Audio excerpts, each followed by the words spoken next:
Японы менежментийн загалмайлсан эцэг Konosuke Matsushita. Konosuke Matsushita нь Японы алдарт Panasonic корпорацийн үүсгэн байгуулагч бөгөөд байгалаасаа ясан олон талын авьяастай нэгэн юм. Тэрээр 1894 оны 11-р сарын 27-нд Японы Васамура хот буюу одоогийн Вакаяма хотод 8 хүүхэдтэй айлын хамгийн бага хүүхэд болон мэндэлжээ. Konosuke-гийн амьдралын эхний хэдэн жил аз жаргалтай ямар ч санаа зовох зүйлгүй байсан боловч түүнийг дөнгөж 4 настай байхад гэр бүлийн бизнес нь хүндрэлд орж улмаар 3 жилийн дараа аав нь ажил хайхаар өөр тийшээ явжээ. Konosuke-г 9 нас хүрэмгц буюу бага сургуулаа төгсгөөс хэдхэн сарын өмнө аав нь арга буюу Осакагаас явуулж Miyata Hibachi хэмээх дэлгүүрт туслах ажилтнаар оруулсан ба удалгүй шилжүүлэн Godai дугуйн дэлгүүрт дадлагжигч ажилтнаар оруулсан нь Konosuke-д өөрийн авьяас чадвараа нээх боломж олгожээ. Godai дугуйн дэлгүүрийн дарга Konosuke-гийн нүр их хөдөлмөрч байдал болон нээлттэй сэтгэмж бизнесийн чин хүсэл эрмэлзлийг олж хараад ихэд үнэлсэн гэдэг. Konosuke дэлгүүртээ ажиллахын сацуу бигдан хичээлээ үздэг байсан бөгөөд ийхүү ажиллаж байсан нь түүнд бизнесийн удирдлагын талаар маш их зүйл заажээ. Замаар явах олон машинуудыг хараад Konosuke өөрийнх нь ирээдүй цахилгаан бараа буюу цахилгаан бүтээгдэхүүний бизнесээр суурилахыг мэдэрдэг байсан гэдэг. Тэрээр 15 наснда дугуйн дэлгүүрээс гарч Осакагийн цахилгаан гэрлийн компанид ажиллаж эхэлжээ. 4 жилийн дараа буюу 19 наснда Munema Luite гэрлэж, 22 наснда шинжилсэн цахилгаан гэрлийн патроны загварыг бүтээн цөөхөн ширхгийг танилцуулсан боловч даргийнхаа дэмжлэгийг авсангүй.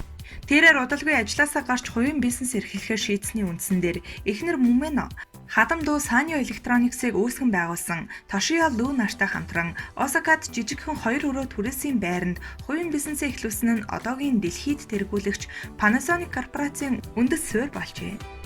Konosuke Matsushita бизнесийн удирдлагын талаар маш их мэдлэгтэй. Авьяаслаг удирдагч байсан төдийгүй байглаас заяасан гоц чадвартай удирдагч гэдгээ олон талаар нотолж чадсан юм. Түүний хувийн бизнес олон төрлийн саадтай тулгарч байсан боловч тэрээр ямагт ухаалаг шийдвэрийг гаргаж ямарваа саад бэрхшээлийг давуу тал болгож чаддаг байсан онцлогтой. Олон японочууд Konosuke Matsushitag бизнесийн удирдлагын загалмайлсан эцэг хэмээн өргөмжилдэг бөгөөд түүний олон тооны удирдлагын болон амьдралын философиуд улам бүр хүчээ аван дэлхийд дахинаа гайхагдаж байна. Тэр маш олон шинэлэг аргуудыг Японд анх удаа нэвтрүүлсэн юм. Konosuke 1923 онд анхны бүтээгдэхүүн болох ундаг дугуйны суман хэлбэртэй гэрлээ бүтээж байжээ. Тухайн үед лам болон тосон гэрлэл ихэвчлэн ашигладаг байсан үе бөгөөд зайгаар ажилладаг гэрлүүд найдваргүйц тооцогддог байжээ. Учир нь зайгаар ажилладаг гэрлүүд дээд тал нь 2-3 цаг ажиллаад л цэнэгэн дуусчихдаг байжээ. Konosuke удтал бодож судалсны эцэст 3 батарейгаар 30-40 цаг ажилладаг суман хэлбэрт гэрэл бүтээсэн байна. Хүмүүсийн ихэнх нь зайгаар ажилладаг гэрэл муу гэсэн сэтгхүйтэй байснаас Konosuke-гийн бүтээсэн гэрэл тэмч амжилттай борлуулалттай байж чадсангүй. Гэсэн ч Konosuke чанартай сайн бараа зарагдах ёстой гэсэн итгэлтэй байлаа. Тэрээр өөрийн бүтээсэн гэрлүүдийг дэлгүүрүүдээр үнгүй тарааж хүмүүст үнгүй хэрэглүүлэхийг хүсжээ. Тун удалгүй хүмүүс шин суман хэлбэртэй гэрлийн чанарыг мэдэрч түүн рүү хошуурах болсноор Matsushita-гийн бизнес амжилттай үргэлжлэх болсон байна.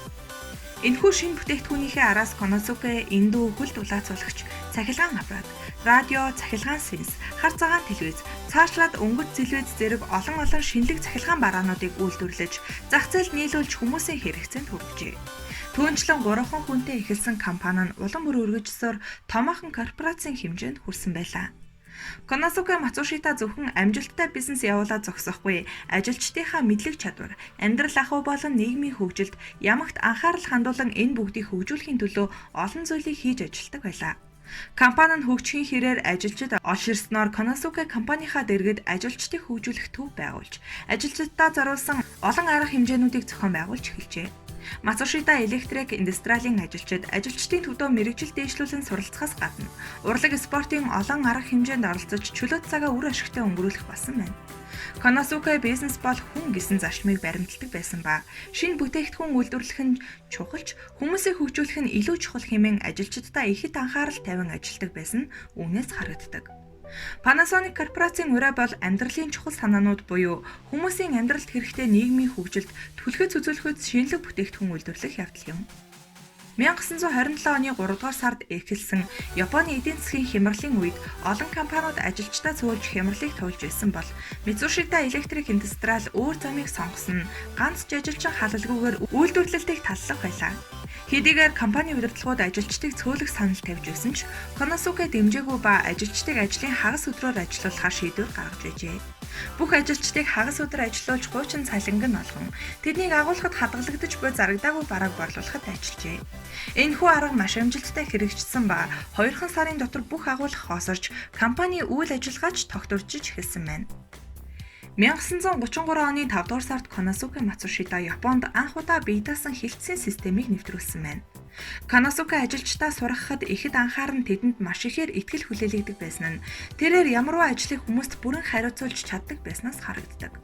Жишээ нь 1927 онд цахилгаан халагч бүтээгдэхүүнүүдийн хилцээний менежерт Panasonic-ийн анхны индууны үйлдвэрлэлт болон борлуулалтыг бүрэн хариуцуулсан нь маш амжилттайгаар хэрэгжсэн байна.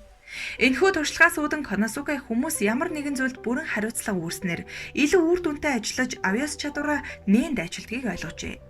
1950 онд Konosuke Matsushita барууны өндөр хөгжилтэй орнуудаас туршлага судлах зорилгоор 3 сарын аянд Америкийг зоржээ.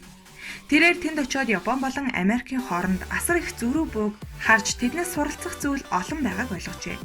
Konosuke хэдхэн сарын дараа дахин Америк явж цаашлаад Европын орнуудаар аялж судалгаа хийсний эцэст Японд эргэж ирж барууны шинэлэг бодлогуудыг Япон бодлоготой маш амжилттай хослуулж чадсан юм.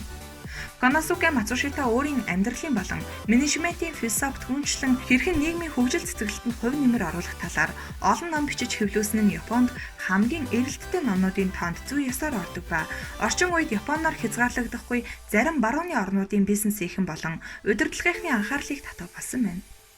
Konosuke Matsushita 1989 онд 94 наснда өөд болсон ба энэхүү гунигт мэдээг дуулаад олон хүн эмгэнэл илэрхийлсний дотор тухайн үеийн Америкийн ерөнхийлөгч асан Жорж Буш, Японы ерөнхий сайд асан Noboru Takashita нар багтжээ. Чөлөө тоён ухаан гэдэг нь амьдрал дээрх бүхий л боломжуудыг харж чадах үс нээлттэй. Хизээч хинээс ч юу ч сурч чадах үс хичээнгүй. Хэнийг ч уужилж чаддаг хүлцэнгүй.